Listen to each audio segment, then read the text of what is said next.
बंगाल में आज तूफान ने मचाए तांडव। तटीय इलाकों में हुआ भारी नुकसान। जलमग्न हुआ पूरा इलाका, कई घर हुए तबाह। पश्चिम बंगाल के दीघा में पानी में डूबी कार। रिहायशी इलाकों में घुटनों तक भरा पानी। लोगों की मदद से जुटी एनडीआरएफ की टीम। कोलकाता पश्चिम बंगाल में यास तूफान ने मचाई तबाही। एनडीआरएफ की टीमें राहत बचाव के कार्य में जुटी। कई घरों में घुटनों तक पानी भरा। पूर्वी मिदनापुर के दीघा में रिहायशी इलाकों में घुसा समंदर का पानी। लोगों की बढ़ी मुसीबत। 140 किलोमीटर प्रति घंटे की रफ्तार से चल रही हैं हवाएं। पश्चिम बंगाल के मंदामानी में दिखा यास का खौफनाक मंजर। दुकानों से लेकर घरों तक में घुसा पानी। पानी के तेज बहाव में खिलौने की तरह बहा कई घरों का सामान। पश्चिम बंगाल के पाथर प्रतिमा में यास का तांडव। भारी बारिश और तूफानी हवाओं में तटीय इलाकों में मचाई तबाही। लोगों के घरों को पहुंचाए नुकसान। पश्चिम बंगाल के नॉर्थ 24 परगना में भी मौसम हुआ खराब। सुबह से हो रही तेज बारिश। कई जगह आंधी की वजह से हुआ नुकसान। पूर्वी मिदनापुर के हल्दिया में भी आज तूफान ने बढ़ाई मुसीबत। तटीय इलाकों में कई घरों को पहुंचा नुकसान। तेज आंधी के साथ लगातार हो रही है बारिश। पश्चिम बंगाल के नबन्ना में साइक्लोन मॉनिटरिंग सेंटर में मौजूद हैं सीएम ममता बनर्जी। पल पल के हालातों की ले रही है जानकारी। ओडिशा के तटीय इलाकों में भारी बारिश। समंदर में उठने लगी हैं ऊंची लहरें। तेज हवा के चलते कई जगह टूटे पेड़। घरों को भी पहुंचा नुकसान। 5 राज्य समेत केंद्र शासित अंडमान निकोबार में एनडीआरएफ की 115 टीमें तैनात।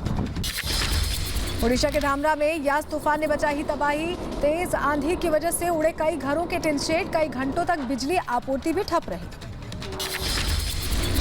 ओडिशा के पारादीप में दिखने लगा है यास तूफान का असर। तेज आंधी के साथ हो रही है भारी बारिश। यास चक्रवात ने उत्तर ओडिशा में धामरा बंदरगाह के पास दस्तक दी है। तूफान ने मचाई तबाही। तटीय इलाकों में भरा पानी। एनडीआरएफ ने लोगों को सुरक्षित स्थानों पर पहुंचाया।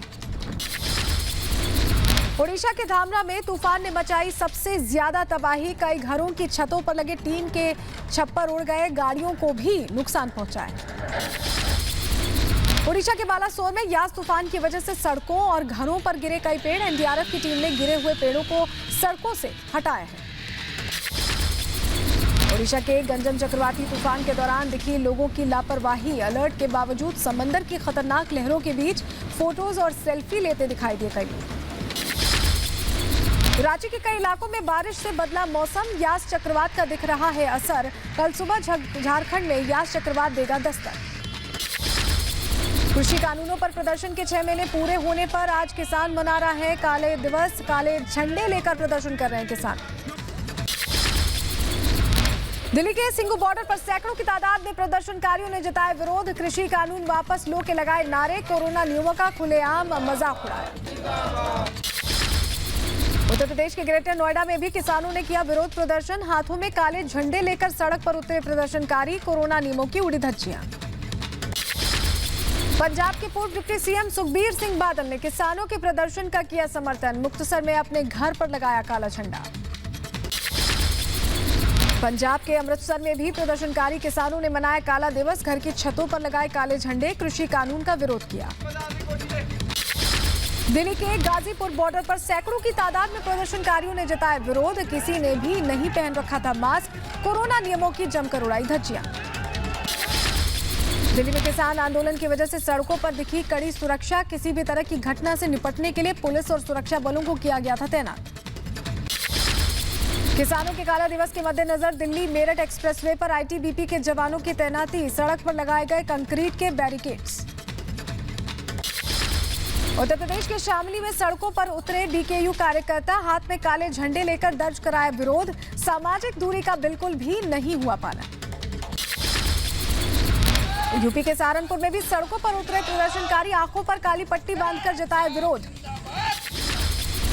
किसानों के प्रदर्शन को लेकर बोले राकेश टिकैत। कहा कोरोना काल में अगर सरकार कानून ला सकती है तो वापस भी ले सकती है। आंदोलन जारी रहेगा। कोरोना काल में सरकार कानून लेकर आ सकती है तो कानून वापसी भी हो सकते हैं। हम यहाँ से कहीं नहीं जाएंगे, हम यहीं रहेंगे। लाल किला हिंसा के आरोपी लखा सिधाना ने जारी किया एक और भड़काऊ वीडियो। किसानों से कहा निशान साहिब के साथ घर पर लगाएं काले झंडे। लखा पर है 1 लाख का इनाम। सागर धनखड़ हत्याकांड में सुशील के 4 और साथियों को पुलिस ने गिरफ्तार कर लिया है। साथ ही काला असौदा गैंग के सभी गुर्गे बताए जा रहे हैं वारदात में सुशील के साथ शामिल थे। इंडियन मेडिकल एसोसिएशन की उत्तराखंड ब्रांच ने बाबा रामदेव को भेजा 1000 करोड़ के मानहानि का नोटिस। कहा अपने बयान के लिए लिखित वीडियो जारी कर माफी मांगे रामदेव। बाबा रामदेव ने एलोपैथ और आईएमए के लिए अपशब्द कहे हैं। उन्होंने हमारे जो डॉक्टर्स की शहादत हुई है कोरोना के महामारी के इलाज के लिए, उन्होंने उसका मजाक उड़ाया है। इसी परिप्रेक्ष्य में मैंने उनको नोटिस भेजा है। उनके स्पष्टीकरण न आने पे मैं उन पे 1000 करोड़ का मुकदमा करूंगा आईएमए की तरफ से। व्हाट्सएप ने दिल्ली हाईकोर्ट में लगाई अर्जी। नए आईटी नियम का विरोध किया है। केंद्र सरकार ने नई गाइडलाइंस लागू करने के लिए आज तक का समय दिया था। भारत में कोरोना वायरस संक्रमण की जांच के लिए अब तक कुल 33.48 करोड़ सैंपल टेस्ट किए जा चुके हैं। आईसीएमआर के मुताबिक 25 मई को देश भर में 22 करोड़ 17,320 सैंपल्स की जांच की गई है। ये एक दिन में की गई सबसे ज्यादा जांच की संख्या है। एक दिन की राहत के बाद कोरोना से फिर 4,157 से ज्यादा लोगों की मौत। 24 घंटे में 2,08,921 नए केसेस दर्ज किए गए। यूपी में लगातार कम हो रही है कोरोना की रफ्तार। 24 घंटे के दौरान 2,98,000 लोगों की कोरोना जांच की गई है, जिसमें से 3,957 लोग संक्रमित मिले हैं। महाराष्ट्र में संक्रमण के नए मामलों में गिरावट जारी है, लेकिन मौत का आंकड़ा अब भी 1000 के पार है। 24 घंटे में कोरोना के 24,136 नए मामले सामने आए हैं। दिल्ली में ब्लैक फंगस को लेकर स्वास्थ्य मंत्री सत्येंद्र जैन ने जताई चिंता। कहा मरीजों के मुकाबले दवाइयां काफी कम। ब्लैक फंगस का जो इंजेक्शन है वो केंद्र सरकार कोटा एलोकेट करती है और उस कोटे के हिसाब से दिल्ली को जो कोटा मिल रहा है वो दिल्ली में पेशेंट बहुत ज़्यादा है, बहुत कम है और इसकी दवाई की बहुत बड़ी किल्लत है। एमपी में लगातार बढ़ रहे ब्लैक फंगस के मामलों पर चिकित्सा शिक्षा मंत्री विश्वास सारंग ने जताई चिंता। कहा एक केस की हो रही है स्टडी। कुछ मरीज ऐसे भी हैं जिन्हें नहीं थी डायबिटीज की शिकायत। देखिए हमारे मेडिकल कॉलेज में पेशेंट है, पेशेंट टू पेशेंट हम एक प्रोफार्मा के माध्यम से इसकी स्टडी करा रहे हैं। ये बात सही है कि कुछ ऐसे पेशेंट भी मिले हैं जिनमें डायबिटीज़ नहीं है, पर ये सब स्टडी के बाद ही समझ में आएगा कि क्या कुछ इसके रिजल्ट आते हैं। बिहार के आरा में भी 3 मरीजों में दिखे ब्लैक फंगस के लक्षण। नमूनों को जांच के लिए भेजा गया पटना। इससे पहले भी 2 मरीजों को पटना रेफर किया गया था। उत्तर प्रदेश के फिरोजाबाद में बेटे ने मां के इलाज के लिए यूपी सरकार से लगाई गुहार। बेटे का आरोप मां ब्लैक फंगस में पीड़ित, लेकिन किसी भी तरह का उपचार नहीं मिल रहा है। हरियाणा के सिरसा में तेजी से फैल रहा है ब्लैक फंगस। अब तक 50 से ज्यादा मरीजों में हुई पुष्टि। 10 मरीजों ने जान गंवाई। ग्रेटर नोएडा का पीएचसी अस्पताल खंडहर में तब्दील। 10 साल पहले बने पीएचसी में आज तक नहीं पहुंचा कोई डॉक्टर। शिकायतों के बावजूद आज तक नहीं सुधरे हालात। एमपी में कर्फ्यू के आखिरी चरण के दौरान दिखी ज्यादा सख्ती। सड़कों पर खुद उतरे कैबिनेट मंत्री विश्वास सारंग। लोगों से की घर में रहने की अपील। राजस्थान के भीलवाड़ा में धार्मिक स्थल पर बिना अनुमति के शादी समारोह का हुआ आयोजन। 500 लोगों के लिए की गई खाने पीने की व्यवस्था। पुलिस ने 1,05,000 रुपए का काटा चालान। यूपी के शामली में शपथ लेने के बाद नवनिर्वाचित ग्राम प्रधान ने निकाला विजय जुलूस। लॉकडाउन की जमकर उड़ाई गई धज्जियां। यूपी के जौनपुर में कोरोना को लेकर लोगों में लापरवाही। लॉकडाउन का नहीं दिखा असर। बिना मास्क के बेवजह घूमते नजर आए कई लोग। राजस्थान के धौलपुर में सख्ती के साथ कराया जा रहा है लॉकडाउन का पालन। एसपी केसर सिंह खुद शहर जाकर कर रहे हैं चेकिंग। बेवजह घूमने वालों और मास्क नहीं पहनने वालों का काटा जा रहा है चालान। उत्तर प्रदेश के बुलंदशहर में शादी समारोह के दौरान जमकर उड़ी कोरोना नियमों की धज्जियां। बैंड बाजे के साथ बिना मास्क के डांस करते दिखे बाराती। कोरोना की तीसरी लहर से पहले स्वास्थ्य व्यवस्थाओं को दुरुस्त करने में जुटे सीएम योगी। देवरिया में स्वास्थ्य सुविधाओं का लिया जायजा। उत्तराखंड के गढ़वाल में श्रीनगर मेडिकल कॉलेज को मिले 30 नए ICU bed. CM Tirath Singh Rawat ने किया वर्चुअल लोकार्पण। कोरोना काल में तमिलनाडु की स्टालिन सरकार का बड़ा ऐलान। प्रेस और मीडिया के कर्मचारियों को 5,000 रुपए की सहायता राशि देगी सरकार। कोरोना की तीसरी लहर से बचने की तैयारी। असम के सभी जिलों में बच्चों के लिए बनाए जाएंगे Covid ICU. CM Hemant Biswa Sharma ने निर्देश दिए।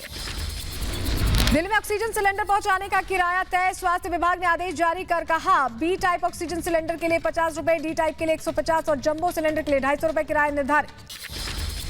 जम्मू के भगवती नगर में डीआरडीओ की ओर से बनाए जा रहे 500 बिस्तरों के अस्पताल का निर्माण कार्य अंतिम चरण पर। महीने के अंत में अस्पताल खोलने की तैयारी।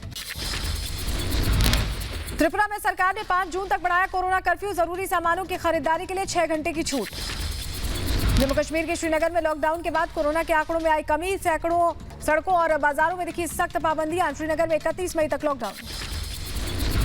भारत में अब तक 20 करोड़ से ज्यादा वैक्सीन की डोज लगाई गई। केंद्रीय स्वास्थ्य मंत्रालय के नए आंकड़ों के मुताबिक पिछले 24 घंटे में देश भर में 20,39,000 लाख डोजेज लगाई गई हैं।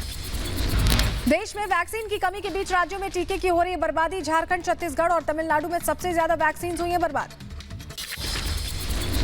मध्य प्रदेश में वैक्सीन के लिए जारी होगा ग्लोबल टेंडर। कोविशील्ड को वैक्सीन को मिलेगी प्राथमिकता। कैबिनेट बैठक में फैसला लिया गया। दिल्ली के द्वारका में वेगस मॉल में ड्राइव इन वैक्सीनेशन की हुई शुरुआत। कार में बैठे बैठे लगाई जाएगी वैक्सीन। वैक्सीन की कमी पर दिल्ली के सीएम अरविंद केजरीवाल ने उठाए सवाल। कहा, वैक्सीनेशन को लेकर केंद्र की प्लानिंग में हुई फेल। वैक्सीन का इंतजाम करना केंद्र की जिम्मेदारी। यूपी के कानपुर में ग्रीन पार्क स्टेडियम में वैक्सीनेशन के लिए जुटी भारी भीड़। सोशल डिस्टेंसिंग की उड़ी धज्जियां। लोगों ने प्रशासन पर लगाया लापरवाही का आरोप। जम्मू में कुछ कलाकारों ने कोरोना को लेकर शुरू किया जागरूकता अभियान। सड़क पर पेंटिंग्स बनाकर लोगों को दे रहे हैं कोरोना से मुकाबला करने का संदेश। कर्नाटक के बेंगलुरु में कोरोना मरीजों का तनाव कम करने के लिए कोरोना वॉरियर्स ने किया डांस। मरीजों में भी दिखा उत्साह। कर्नाटक के देवनागिरी में तहसीलदार ने महिला मरीज को ले जाने के लिए दी अपनी सरकारी गाड़ी छोड़ दी। छोटे बच्चे के साथ अस्पताल के बाहर कई घंटों से एम्बुलेंस का इंतजार कर रही थी महिला। बुद्ध पूर्णिमा के मौके पर यूपी के प्रयागराज में लोगों ने लगाई आस्था की डुबकी। संगम घाट पर सामाजिक दूरी का किया गया पालन। बुद्ध पूर्णिमा के मौके पर पीएम मोदी ने बौद्ध धर्म से जुड़े दुनिया भर के लोगों को किया संबोधित। कहा, कोरोना मानवता पर सबसे बड़ा खतरा। इस मुश्किल वक्त में बुद्ध के आदेशों को पालना जरूरी। एमपी के होशंगाबाद में बुद्ध पूर्णिमा के मौके पर नर्मदा नदी स्नान पर पूरी तरह से लगा प्रतिबंध। सभी घाटों पर पुलिस और प्रशासन के कर्मचारी तैनात रहे। पुडुचेरी विधानसभा के प्रोटेम स्पीकर बने लक्ष्मी नारायण एलजी तमिलिसाई सुंदरराजन ने राजभवन में दिलाई शपथ। जम्मू कश्मीर के गांदरबल में सुरक्षा बलों को मिली बड़ी कामयाबी। आतंकी ठिकानों का किया भांडाफोड़। भारी मात्रा में हथियार भी बरामद। यूपी के अमेठी में सीआरपीएफ जवान ने बचाई बुजुर्ग महिला की जान। आत्महत्या करने के चलते ट्रेन के सामने आ गई थी 70 साल की बुजुर्ग महिला। यूपी के प्रयागराज में पीएम आवास योजना के नाम पर वसूली की शिकायत पर भड़के विधायक और ग्रामीणों ने डूडा कर्मचारियों पर लगाया था वैध वसूली का आरोप। एमपी के बैतूल में वन विभाग के सीसीएफ के रिश्वत मांगने का ऑडियो वायरल हुआ है। जांच के लिए भोपाल से बैतूल पहुंची अधिकारियों की टीम। मुंबई में आर्य कॉलोनी का सीईओ रिश्वत लेते रंगे हाथों हुआ गिरफ्तार। घर की मरम्मत के लिए मांगे थे 50,000 रुपए। एसीबी ने मारा छापा। यूपी के बुलंदशहर में कोरोना कर्फ्यू के दौरान आपराधिक वारदात को अंजाम देने वाले 5 युवकों को पुलिस ने गिरफ्तार किया। 1 पिस्टल, 2 तमंचे और कई कारतूस बरामद। हैदराबाद के गांधी अस्पताल में जूनियर डॉक्टर्स ने अपनी ड्यूटी का किया बॉयकॉट। अपनी मांगों को लेकर सरकार के खिलाफ जताई नाराजगी। मुजफ्फरपुर फिर से चमकी बुखार की चपेट में आए बच्चे। एसकेएमसीएच में चमकी बुखार से अब तक एक और बच्चे की जान गई। 4 बच्चों को हो चुकी है अब तक मौत। राजस्थान के जयपुर में मानवता को शर्मसार करने वाला मामला सामने आया है। दिन दहाड़े एम्बुलेंस में महिला के साथ गैंगरेप हुआ। एम्बुलेंस चालक और उसके दोस्तों पर आरोप लगा है। यूपी के सहारनपुर में खेत में शव मिलने से मचा हड़कंप। मिट्टी में दबा मिला अज्ञात शव। पुलिस ने शुरू की जांच। उत्तराखंड के पिथौरागढ़ में पंपिंग योजना के पास मिला अधजला शव। घटना के बाद ग्रामीणों में गुस्सा। कोरोना संक्रमण फैलने का बताया खतरा। उत्तर प्रदेश के बरेली में किच्छा नदी में डूबे 2 युवक। घंटों की मशक्कत के बाद गोताखोरों ने दोनों भाइयों के शवों को नदी से बाहर निकाला। यूपी के लखीमपुर खीरी में पुलिस ने कुख्यात बदमाश तौकीर उर्फ मिर्ची को गिरफ्तार किया है। मुठभेड़ के दौरान हुई गिरफ्तारी। राजस्थान के करौली में फर्जी चेक के जरिए करोड़ों की ठगी करने वाले गैंग का पर्दाफाश। पुलिस ने मुख्य आरोपी समेत 5 को गिरफ्तार किया। यूपी के बलिया में अचानक से घर में लगी आग। लाखों का सामान जलकर हुआ खाक। यूपी के बाराबंकी में मंदिर में सो रहे पुजारी की हत्या से मचा हड़कंप। धारदार हथियार से हत्या की गई। यूपी के अमरोहा में चुनावी रंजिश में नवनिर्वाचित प्रधान की हत्या की कोशिश। चुनाव हारने के दूसरे उम्मीदवार ने रची थी साजिश। यूपी के लखनऊ में बेखौफ बदमाशों ने डॉक्टर पर किया जानलेवा हमला। कार से आए बदमाश गोली मारकर फरार हुए। यूपी के गौतम बुद्ध नगर में पुलिस की बदमाशों के साथ मुठभेड़, 25,000 का नामी बदमाश घायल हुआ। यूपी के फिरोजाबाद में ग्रामीणों ने की झोला छाप डॉक्टर्स की पिटाई। लोगों के मुताबिक सर्दी जुकाम को कोरोना बताकर ग्रामीणों से पैसे ऐंठता था। यूपी के रायबरेली में कुछ युवकों ने पुलिस पर लगाए गंभीर आरोप, कहा चेकिंग के दौरान नशे में धुत चौकी इंचार्ज ने मारपीट की है। एमपी के महोबा में भीषण सड़क हादसा, अनियंत्रित होकर पेड़ से टकराई प्रवासियों से भरी बस, 7 यात्री घायल, 2 की मौत। यूपी के रायबरेली में भीषण सड़क हादसा, बाइक सवार 2 युवकों को कार से हुई टक्कर, स्थानीय लोगों ने दोनों को अस्पताल में भर्ती कराया। यूपी के सीतापुर में 2 पक्षों में जमकर चले लाठी डंडे, मारपीट में महिलाएं भी शामिल। एमपी की शिवपुरी में महिला से बंधुआ मजदूरी कराने का मामला सामने आया। एनजीओ की मदद से पुलिस की टीम ने महिला को कराया मुक्त। गिलगित बल्तिस्तान में पाकिस्तान सरकार के खिलाफ जबरदस्त विरोध प्रदर्शन देखने को मिला। सरकार के खिलाफ सोशल मीडिया पर पोस्ट करने को लेकर एक एक्टिविस्ट की गिरफ्तारी पर विरोध जब्त कराया है। बाइडेन सरकार भी पाकिस्तान को नहीं देगी आर्थिक मदद, बाइडेन प्रशासन भी सुरक्षा सहायता का निलंबन जारी रखेगा।